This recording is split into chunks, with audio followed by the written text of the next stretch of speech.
혹시 이거 네. 제 목소리 잘 들리시나요? 오늘은 제가 양해의 말씀을 구하고자 합니다. 요 마이크로 안 하고요.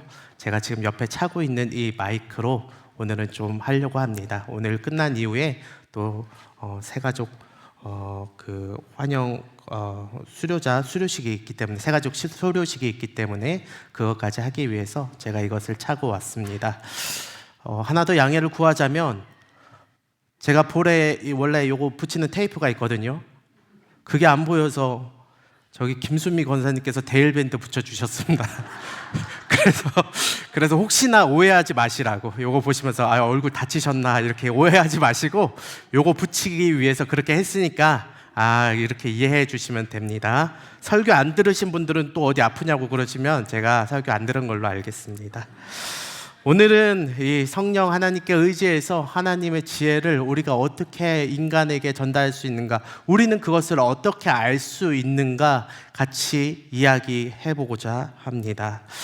중고등학생들 뿐만 아니라 대학생들도요, 평소에 선생님 말 엄청 안 듣고, 또 대학교 가서 교수님들 말 그렇게 안 듣다가 졸고 뭐하고 강의 안 나가고 하다가 이때만 되면 열심히 하는데, 이때가 언제일까요? 시험 기간만 되면 그렇습니다. 왜냐하면 이때만이라도 잘 들으면 좋은 성적을 얻을 수 있기 때문에 그렇습니다. 너희들, 내가 말하는 요것만 들어. 몇 페이지에서부터 몇 페이지까지 시험 나온다. 그리고 요거 문제는 꼭 체크해놔. 요거는 분명히 꼭 낼 거야. 그리고 지문 이거는 꼭 읽어도 여기서 또 나올 거야. 같은 이런 이야기들을 꼭 시험 기간이 되면 선생님이 하시기 때문에 그것을 반드시 듣기 위해서 저도 잠을 안 잤던 기억이 납니다. 그리고 제가 오늘 청년들에게도 또 대학생들에게도 제가 팁을 한 가지 줬는데, 대학교 가서 좋은 성적을 받기 위해서 어떻게 해야 되는가, 교수님 앞에 어떻게 해야 되는가, 시험 기간이 되면 그냥 단도직입적으로 제가 나가서 물어보라고 했습니다. 수업이 끝나고 나면 나 앞에 나가서 물어보는 거죠. 교수님, 어떻게 하면 좋은 성적을 제가 맞을 수 있겠습니까? 이렇게 물어보고, 교수님, 어떤 책들을 제가 읽어야 되죠?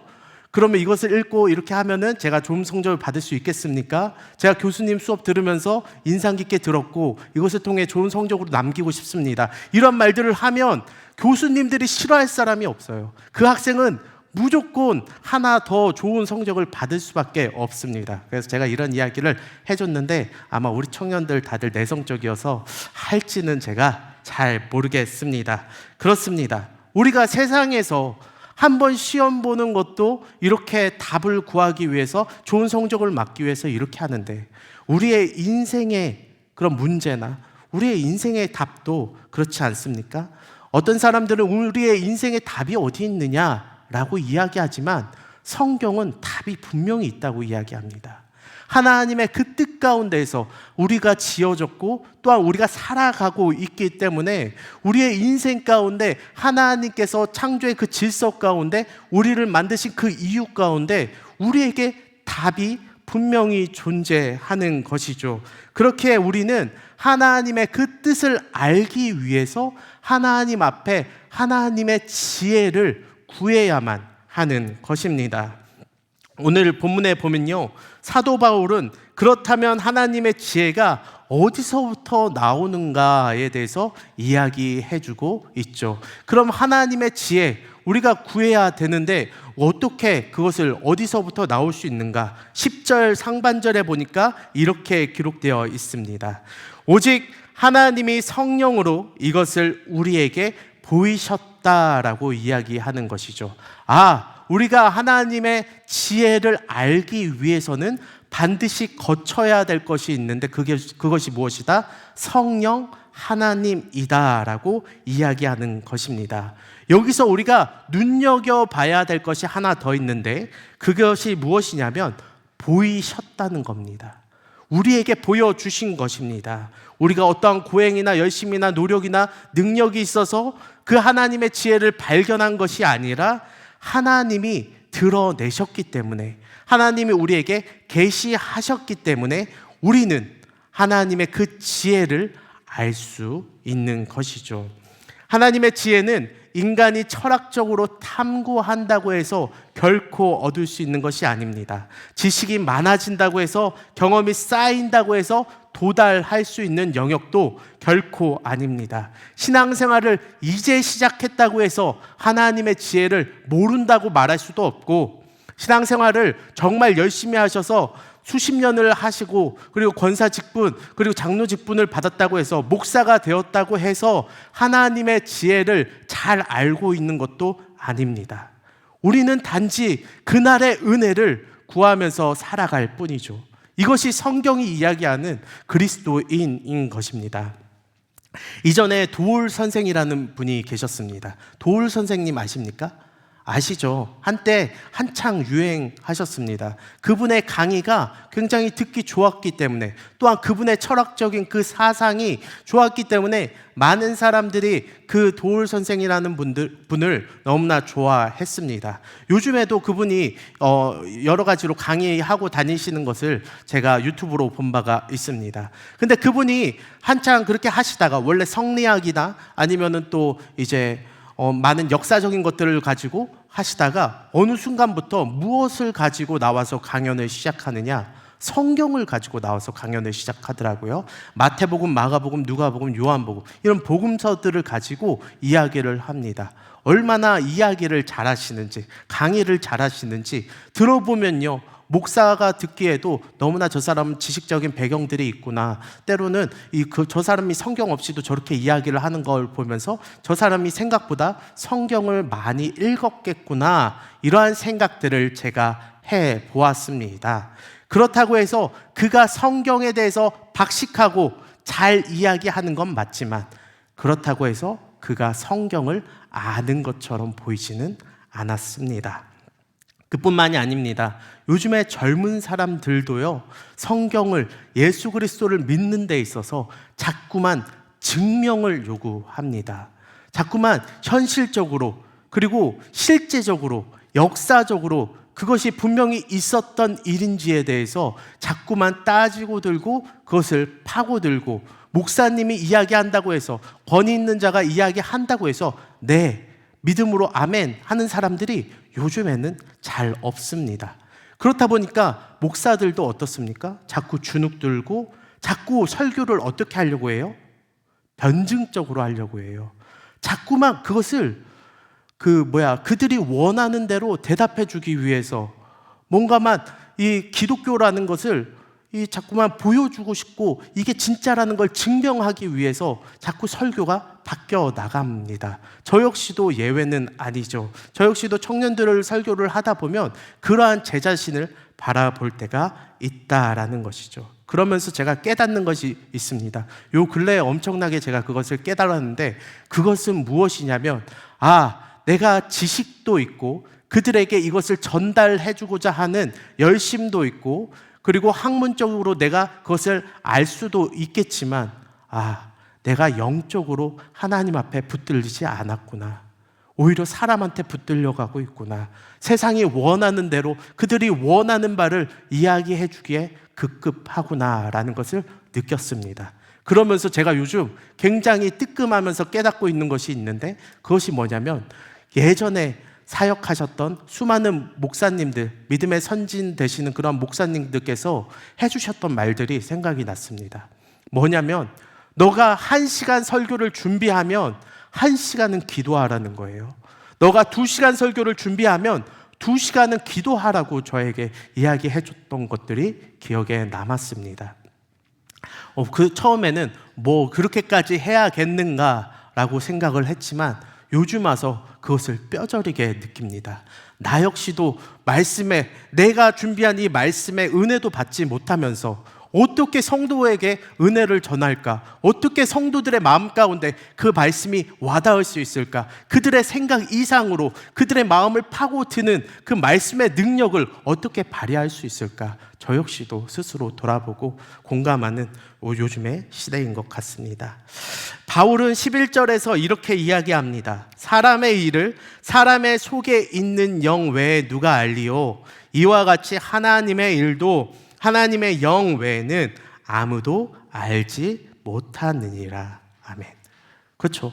사람 속의 일은요, 저도 제가 경험하고 제가 배운 것 안에서 충분히 알 수가 있습니다. 요즘 아이들 공부하는 거 힘들다고 이야기하는데, 시험 기간이니까 힘들다고 이야기하는데 제가 왜 모르겠습니까? 우리 성도님들도 왜 모르겠습니까? 다 경험한 바가 있으면 다 알 수 있는 겁니다. 알바한다고 힘들다고 이야기하는데 저도 진짜 알바 많이 한 사람이거든요. 그러니까 저도 그것에 대해서 충분히 그 마음 이해하고 그 마음 품어줄 수 있고, 또한 미래에 대한 걱정도 저 역시도 충분히 그러한 걱정 가운데에서 많은 고민과 많은 기도와 그런 것들로 살아갔던 사람인데 저 역시도 그걸 이해할 수 있는 것이죠. 이건 사람의 일은 사람이 행한 것 안에서 이 땅 가운데서 충분히 이해할 수 있습니다. 근데 하나님의 일은 그렇지 않습니다. 하나님의 일은 하나님의 영이 아니라면 도통 깨달을 방법이 없습니다. 도울 선생님이 성경에 대해서 그렇게 박식하게 잘 알고 있어도 하나님에 대해서 온전히 알지 못하고 그가 구원받은 사람으로서 이야기하지 못하는 그 이유는 그가 바로 성경에 대해서 지식적으로만 알고 하나님의 영으로 알지 못했기 때문에 그렇습니다.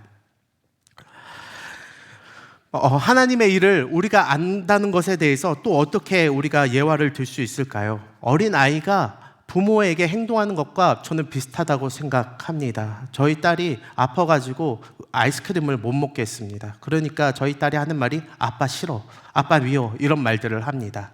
그러니까 그것들을 다 충분히 이야기할 말이 없기 때문에 그런 식으로 표현하는 거겠죠. 근데 사실 제가 그것을 주지 않는 이유가 무엇입니까? 딸의 건강을 위해서. 지금 한 번 안 먹으면 나중에 두 번, 세 번 더 먹을 수 있는데 너가 왜 굳이 그것을 포기하면서 괜히 아픈데 그것까지 더 겹겹이 아픈 것을 오랫동안 두고서 나중에 아이스크림 먹는 게 더 힘들어질 정도로 그렇게 살겠냐라는 마음이 저에게 있는 것이죠. 그 마음을 모르기 때문에 저희 딸은 그렇게 아마 저에게 이야기하는 것입니다. 하나님도 그렇습니다. 하나님도 우리에게 지혜를 왜 알려주시고자 하십니까? 왜 성경이라는 것을 우리에게 주셨습니까? 왜 지혜의 그 말씀을 우리에게 전달하고자 하시는 겁니까?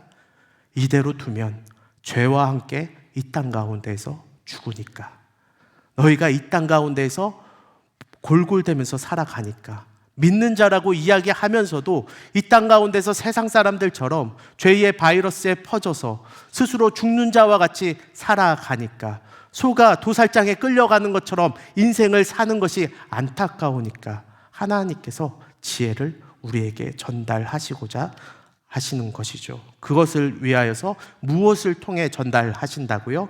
성령 하나님을 통해서 우리에게 전달하신다고 이야기하는 것입니다. 그렇게 바울은 이렇게 이야기합니다. 우리가 세상의 영을 받지 아니하고 오직 하나님으로부터 온 영을 받았다라고 이야기하는 것이죠. 하나님의 영 가운데 우리가 거했을 때 그 하나님의 지혜가 보인다라고 이야기하고 있는 것입니다. 여기서 우리가 주의해서 보아야 될 것은 세상의 일, 세상의 뜻, 세상의 것이라고 이야기하지 않는다는 겁니다. 세상의 일도 영적인 것이라고 이야기합니다. 그러니까 세상의 일은 어떠한 힘의 결과에 의해서, 돈의 결과에 의해서, 상황과 환경에 의해서 사람이 살아가는 데 있어서 인과의 그런 결과에 의해서, 원인과 결과로 인해서 내 삶이 좌지우지 되는 것처럼 보여지지만 그게 아니다. 이 땅 가운데 권세 잡은 영이 있고 그 영 가운데 눌려 살아가는 것이다. 그렇기에 세상의 영이라고 이야기하고 있는 것이죠. 믿는 자는 세상의 영을 받은 사람이 아니라 하나님으로부터 온 영, 즉 성령 하나님을 받은 사람인 줄로 믿습니다. 그런데 우리가 여기서 한번 잘 생각해 볼 것이 있습니다. 이러한 고민을 한번 해보신 적이 있는지 모르겠지만 왜 하나님은 성령 하나님을 통하여서 소통하려고 하시는 걸까요? 예수 그리스도께서 십자가에 달려 죽으셨지 않습니까? 십자가에서 죽으심으로 말미암아 하나님께 나아가는 그 지성소의 그 휘장이 위에서부터 아래까지 찢겨진 것을 우리는 성경을 통해서 보았습니다. 그러면은 우리가 이제는 바로 하나님 앞에 나아갈 수가 있는 거잖아요. 핸드폰으로 전화하면 바로 그 사람이 받을 수 있는 것이고, 카카오톡으로 카톡하면 그 사람이 바로 받을 수 있으면 편하지 않습니까?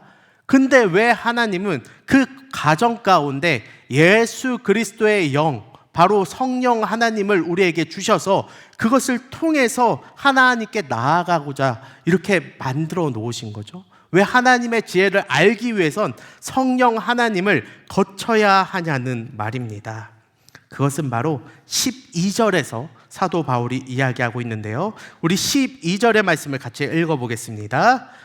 이는 우리로 하여금 하나님께서 우리에게 은혜로 주신 것들을 알게 하려 하심이라. 이거 아닌가요? 제가 맞나요?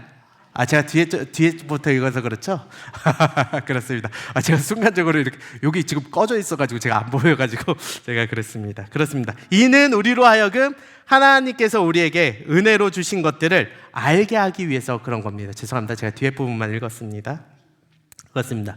이게 은혜라는 걸 알게 하는 게 중요하다는 겁니다. 지식이 그냥 쏙 들어와서 우리가 은혜 받고 아는 것이 아니라 은혜가 먼저인 거예요.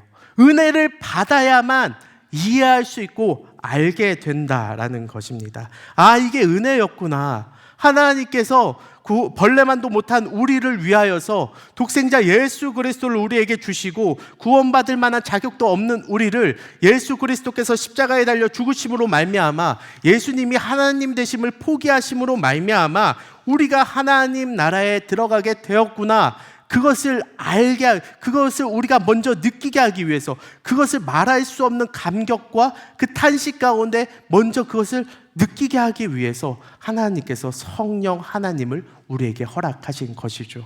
그렇기 때문에 제자들이 모습을 보면 알 수 있지 않습니까? 그들이 예수님께서 승천하셨을 때에 바로 예수님에 대해서 막 전하고 다녔습니까? 그렇지 않습니다.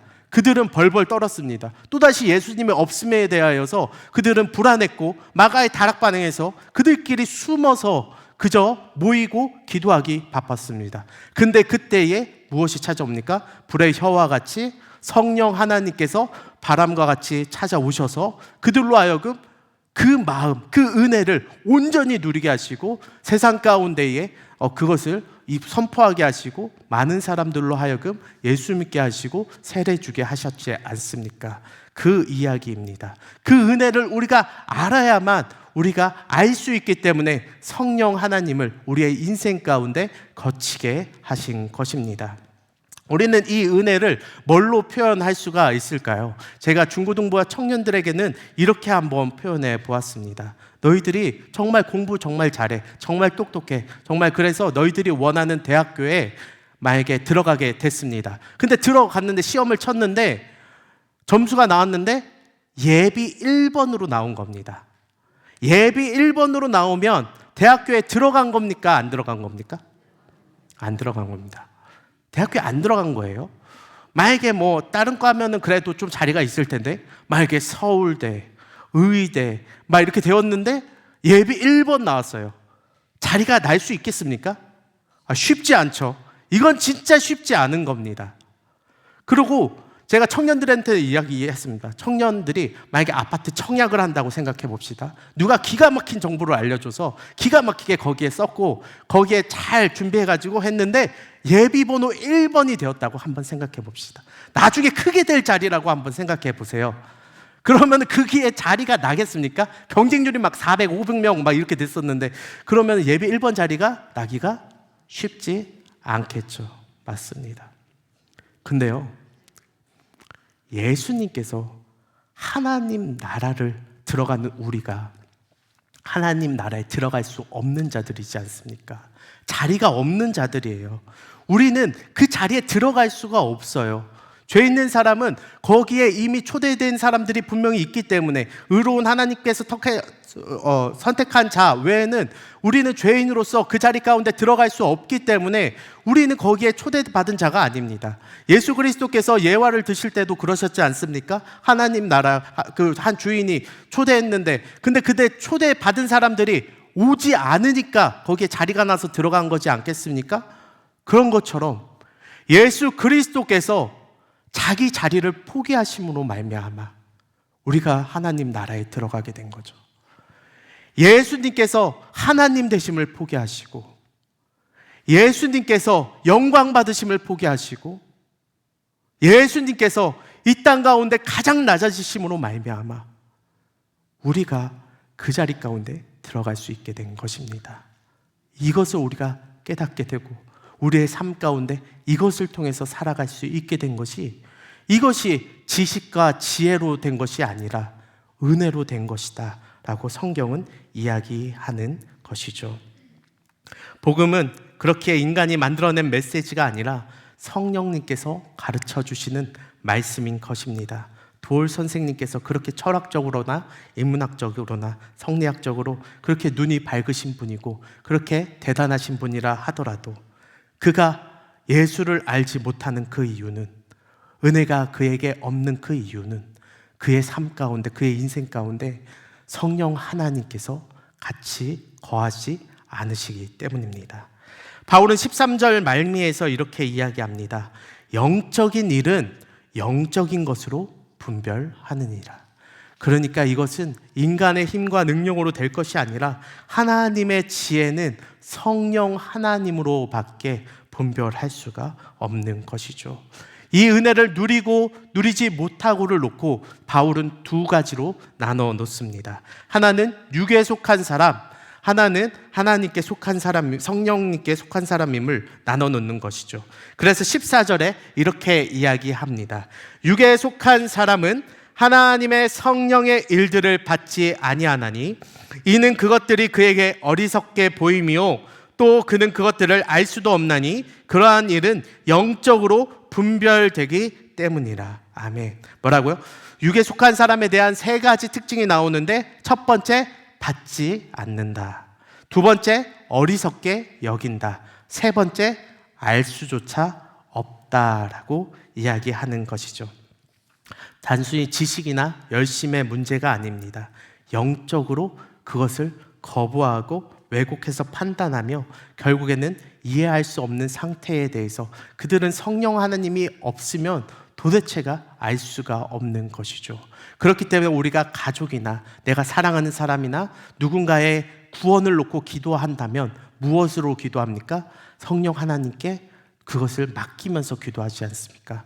영혼 구원이 그에게 있게 해달라고 우리가 기도하는 것도 다 그러한 이유에서 하는 것일 겁니다. 우리가 말씀을 듣기 전에도 많은 시간을 기도하면서 할애하지 않습니까? 그 이유가 무엇입니까? 우리가 예배드리는 이것조차도 우리의 힘과 능력으로 되는 것이 아니라 성령 하나님의 도움 없이는 우리는 그 어떤 것으로도 하나님 앞에 영광 돌릴 수 없는 죄인이기 때문에 그렇습니다. 그렇게 우리가 성령 하나님을 붙들고 나아가는 것이고, 하나님께서도 자신의 지혜를 성령님을 통하여서 우리에게 알려주시는 것이죠. 한 예로 여러분들, 제가 마지막으로 예화 한 가지 들고 마치려고 하는데요. 우리가 한번 생각해 봅시다. 우리가 하나님의 그 은혜에 감격해서 살아가는 것에 대해서 어떻게 예화를 들 수 있을까요? 제가 한번 이런 생각을 해봤습니다. 제가 여러분들에게 이렇게 이야기하는 것이죠. 사랑하는 우리 성도님들, 제가 성도님들에게만 알려드리겠습니다 하고 이렇게 이야기하는 겁니다. 내일 주식장이 열리면 그 삼성전자 주식 그 2시쯤에 있는 대로 한번 사보십시오 이렇게 이야기하고, 한 일주일 뒤면은 2배로 올라 있을 것입니다. 제가 이렇게 이야기한다고 생각해 보세요. 예를 드는 겁니다. 이제 온라인에서 이제 설교 보시는 분들은 목사님 왜 저런 얘기 하시나, 나 이거 사야 되나 이런 생각 하시겠지만 그게 아닙니다. 지금 예를 들고 있는 겁니다. 근데 제가 이렇게 이야기를 했을 때 만약에 어떤 청년이 제 말을 듣고 샀다고 한번 생각해 보십시오. 자신의 결혼할 자금을 다 털어가지고 그걸 샀다고 생각해 보시죠. 근데 정말 그 일이 일어난 겁니다. 제가 말한 대로 주식을 샀는데 그 주식이 2배로 뛰어버린 겁니다. 그러면은 그 청년은 앞으로 살아가면서 저를 뭘로 여기겠습니까? 생명의 은인으로 여기지 않겠습니까? 제가 하는 말이라면 다 듣지 않겠습니까? 똥을 사려도 똥을 사지 않겠습니까? 그리고 저희 결혼할 때도 저 불러서 주례시키지 않겠습니까? 그만큼 그러한 일들이 있다면 그렇다는 것이죠. 제가 뭘 말하고자 하느냐, 은혜를 맛본 사람의 모습이라는 겁니다. 결국에는 은혜를 맛본 사람은 지식과 어떠한 다른 것으로 깨닫는 것이 아니라 그 은혜 때문에 그 자리를 지키는 겁니다. 우리 권사님들, 장로님들 뭐 교회 다니면서 상처 하나 없어서 막 맨날 즐거워서 행복해서 다닙니까? 은혜로 다니는 거잖아요. 하나님께서 나에게 어떤 은혜를 주셨고 예수님께서 나에게 어떻게 해주셨는지 알기 때문에 때로는 이러한 일도 있고 저러한 일이 있어도 다니시는 거잖아요. 저 역시 그 일하던 것을 왜 때려치고 왜 사역자의 길로 들어서서 이렇게 살아갑니까? 제가 올해 벌써 전화를 3통을 받았는데 아는 목사님들한테서 3통을 받았습니다. 무슨 얘기하냐? 첫 번째, 왜 귀신교회에 있습니까? 저한테 물어보는 거예요. 이런 얘기하면 좀 그렇지만 교회가 작다는 거예요. 성공하려면 더 좋은 교회들 많다는 거예요. 그리고 저한테 이렇게 이야기합니다. 아니, 담임 목사님 지금 안 계신다면서요, 거기. 그럼 왜 거기 남아 있습니까? 왜 필요 이상의 책임과 행동을 하면서까지, 필요 이상의 것들을 하면서까지 왜 그 교회에 있어요? 하면서 우리 교회로 오라는 말을 제가 3통을 전화를 받았습니다, 올해. 제가 뭐라 했겠습니까? 빨리 가겠습니다, 이렇게 했을까? 그렇지 않습니다. 제가 뭐라고 했냐면, 저는 교회가 힘들 때 떠나지 않습니다. 교회가 잘 되고 박수 받을 때면 떠나겠지만 교회가 힘들 때는 떠나지 않겠습니다. 왜 제가 이런 얘기를 했을까요? 은혜를 아니까. 하나님께서 저를 언제 불러주셨는지 제가 아니까 그렇습니다. 저의 인생 가운데 가장 힘든 그때에 하나님의 말씀이 나를 어떻게 붙들었고 나를 어떻게 은혜의 길로 인도하셨는지 알기 때문에, 그렇기 때문에 저도 남아있고 우리 성도님들도 다 남아있는 거지 않습니까? 그리고 청빙을 위해서 그토록 기도하고 그것을 놓고 머리 싸매고 하나님의 뜻을 구하는 거 아니겠습니까? 그것이 바로 오직 은혜를 아는 자만 누릴 수 있는 것입니다. 늘 이곳 가운데 살아가는 우리 성도님들 되시기를 바랍니다. 사람들이 뭐라고 하더라도, 뭐라고 저걸 하더라도 결국에는 은혜를 아는 사람들은 그 사람의 삶을 보면 다 느껴집니다. 그 사람의 행동을 보면 다 보여집니다. 말이 아니라 그 사람의 행동과 그 사람의 모습을 보십시오. 거기에서 그 사람이 은혜를 받았는지, 은혜를 받은 자로 살아가지 못하고 있는지 우리는 잘 알 수 있는 것입니다. 사랑하는 우리 성도님들, 늘 그것을 붙들고 죽는 날까지, 주님께서 부르시는 그날까지 그것을 의지하며 은혜 가운데 살아가시는 우리 모든 성도님들 다 되시길 진심으로 바랍니다. 제가 기도하겠습니다.